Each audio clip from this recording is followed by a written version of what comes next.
Eto na yung update dito sa ginibang bahay.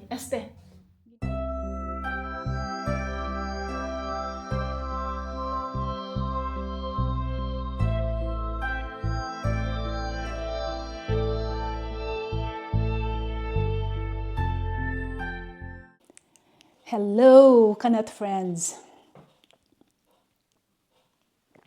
Di ba sabi ko, ipapakita ko yung progress nung giniba ni Daniel na fireplace. Pero ipapakita ko muna sa inyo. Meron akong nahanap ng mga snapshots nung itsura niya bago nagiba. Kasi nakalimutan kong i-shoot dahil i-shoot yung bago niya gibain. Kasi nga nagkasakit ako eh. So, pero ayan, kikita nyo. Pasensya na kasi ito na yung pinaka-decent na mga snapshots na nahanap ko. Pero at least para lang makita nyo kung ano yung dati. Ikita nyo. Ang dahilan kung bakit, kasi sabi nila sayang naman. At saka kami din nagda-doubt nung una. Kung gigibain ba namin o mag-i-stay na lang siya. Pero mas maraming maraming reasons, maraming disadvantage pag hindi namin giniba. Yun nga, yung una, hindi naman namin masyadong ginagamit eh. Siguro ngayon, in 2 years time, minsan lang namin ginamit. Tapos pagka ginamit pa namin, yung bang maayos yung pagkakagawa niya. Talagang yung chimney niya, talagang yung usok sa taas lang yung init lang Pero yung mga abo, yung mga kalat, yung hindi maiwasan na nagliliparan pa rin sa libing. Yung pag sinindihan mo yung apoy, di ba? Tapos yung may mga tumatalamsik-talamsik na abo. Ang hirap linisin. Parang minsan nangingitim pa yung usok sa kapipinturang mga pader. Tapos yun nga, pangatlo, makakagain kami ng place sa living. Kasi, di ba ang liit ng living namin, siguro mga half meter, papakita ko na lang sa inyo dito sa video kung paano namin magigain yung place. Ayun, kaya yun ang dahilan, kaya sad to say. Pero ang hirap pala, ang daming na yung mga simento, ang liit-liit lang hindi naman maliit yung fireplace, pero katamtaman. Pero sa loob niya, ang daming mga patong-patong na mga bato. Siguro nung mga 30 years ago, 40 years ago, modern yan, yung maganda yan sa bahay. Pero nowadays, medyo gusto na ng mga tao. Ako din gusto ko yung maintenance friendly ba yung bahay. Tsaka lalo na itong bahay hindi naman ganun kalaki. Kaya hindi naman masyadong malamig dito. Meron namang chauffage. Kaya lang yung chauffage namin, yung heater namin dito sa kusina, nagluluko. Pero okay naman kasi maliit lang itong kusina. Anyway, ayan na, papakita ko na yung nagdadaldan na naman ako. Pakita ko na yung progress. In de keuken in de kassa. Ja, die kunnen wij keuzen. Hè. Natuurlijk, als je huis opbouwt en alles is niet proper, Ik zal het daar laten doen. je moet niet meer Ik kan wachten. het niet. 1 dag 1 centimeter. 5 centimeter. En dan na de dag.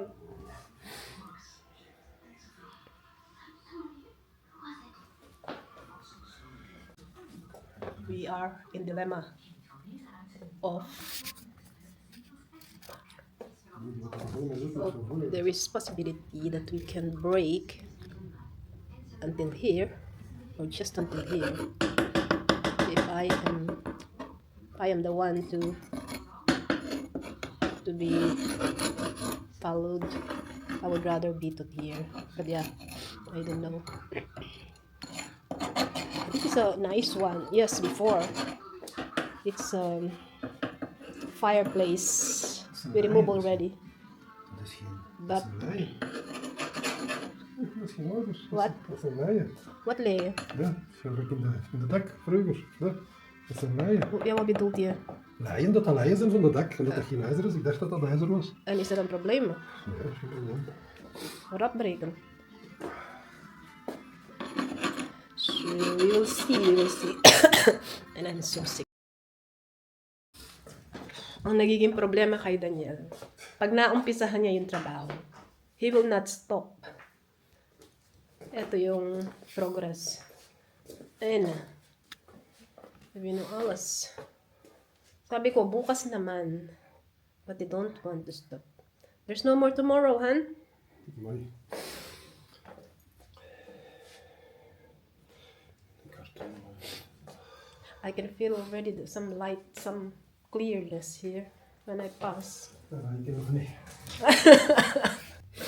I think we need a vacuum there. Huh? Vacuum. Yes. Dat zijn immers. Yeah, but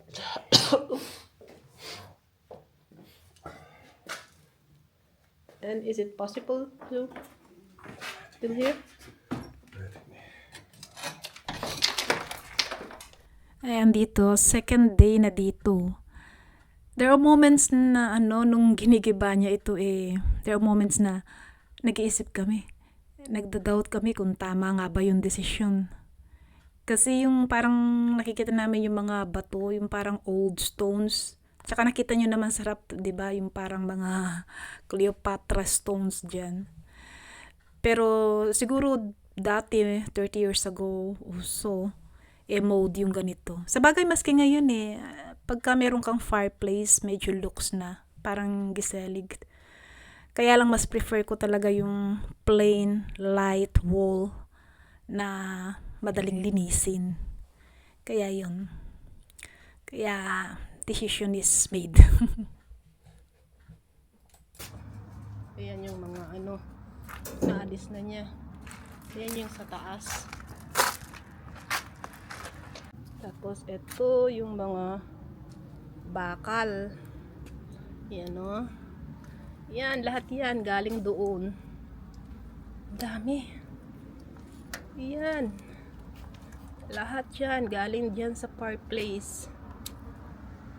Grabe, ang dami. Yan. At least lumiwanag ng konti.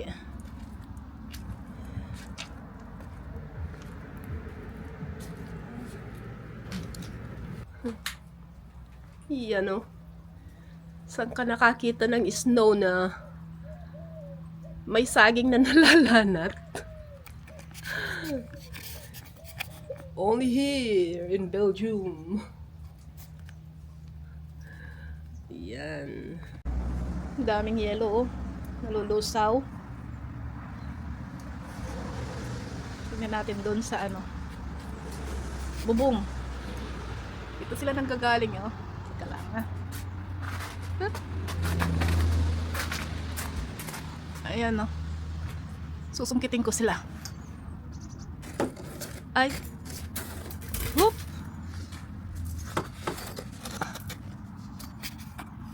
Ay.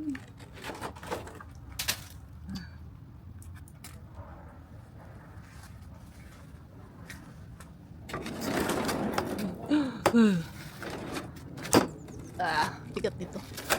Woo!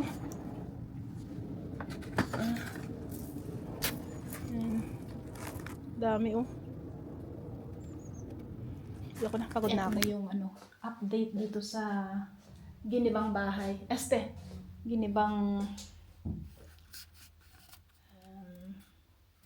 Ginibang fireplace ni Daniel. Siya na lang ang gumawa kasi yung tinatawagan niyang Metzer, yung marunong talaga, parang busy. So, kayang-kaya naman niya Iyan o. Maka 1, 2, 3 brick na siya, palapag. Tapos dito, nag-i-stay itong butas. Ito yata yung binili niya para dyan. Para pag may nahulog na doon sa taas, kunyari ibon, mabubuksan pa rin namin. Yan o. Yan. Yan na. Meter ang na space. Ang na-recuperate namin is space. Dati di ba bulky ang dito. So, ngayon ito. Medyo luluwang ng konti itong floor. Yan. Ito magiging floor yan. Yeah. Hello again, Kanet friends. Ito na yung pang fourth day na progress ng yung fireplace o chimney na inalis namin. Actually, tinawagan niya yung poles. Polander siya, pero nakatira siya sa Grimbergen. Yung Knutselswerk. Ang hirap maghanap dito ng laborer ba yun tawag sa Pilipinas? Masyado silang yung pag magpapa-appointment ka, lalo na pag hindi buong contract na project, matagal. Siguro mga 2 months yung minimum. Kaya lang, sabi ko kay Daniel, kaya mo naman yan eh. So, eto na yung pang 4th day. Kaya lang hindi naman niya araw-araw na tinatrabaho eh. Pero yung the most, na niya. So, ayan na. Ito ang yung parang sa atin, yung mga hollow blocks. Dito, ganyan. Parang brick sila. Hindi ko lang naipakita, hindi ko na-shoot nung nung hindi pa siya nakagawa. Tapos ito yung butas, hindi pa niya naya-attach. Ayan. Ayan siya. Dati, di ba, merong yan, yung parang plafond, yung plafond, yung parang dito, divider. Yung kahoy na malaki. Yun ang ayaw na ayaw ko. So at least ngayon nawala na siya.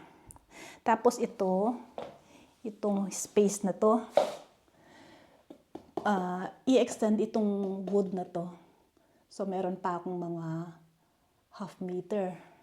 So luluwang yung place. Ayan luluwang ng konti.